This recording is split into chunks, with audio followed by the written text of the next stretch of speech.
Hello, I am Frank Kane, and on this episode of Frankly Speaking, we spoke to Ahmed Al-Khatib, Saudi Minister of Tourism, about the opportunities and challenges of making the kingdom a tourism destination.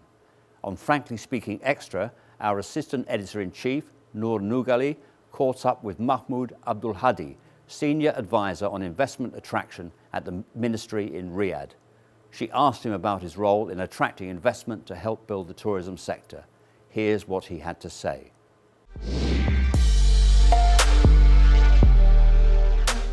The role of the ministry is to identify potential investment opportunities for both domestic and international investors and highlight what these opportunities are and ask for the private sector, whether they are domestic or international, for their ideas, their implementation, their concepts, and in order for us to make sure that we are achieving our goal of lifting the tourism offering in the kingdom and ensuring that we are in line with the national tourism strategy.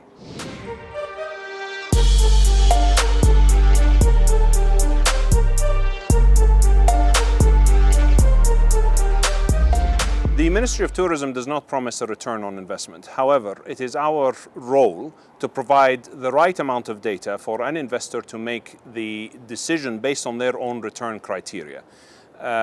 We are here to promote investment opportunities that meet our standards and our targets within the National Tourism Strategy.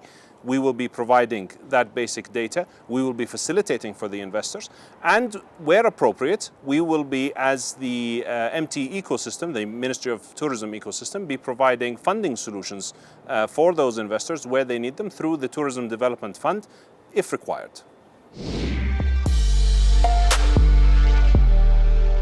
Noor Nougali also spent some time with Sara Al-Husseini, the ministry's Director General of International Cooperation, talking about the global reaction to Saudi Arabia's ambitious plans.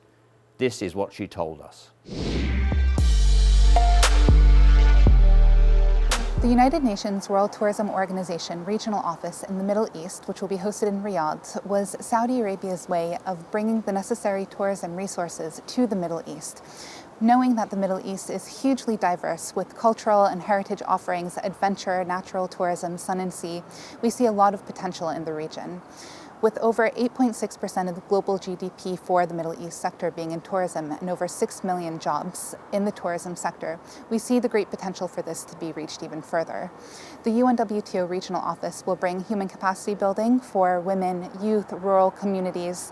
It'll also bring capacity building for governments and the private sector, and most importantly, it'll bring data and research and insight in order to help governments, decision makers, policy makers, as well as investors and private sector to be able to develop their decision making and investing within the region.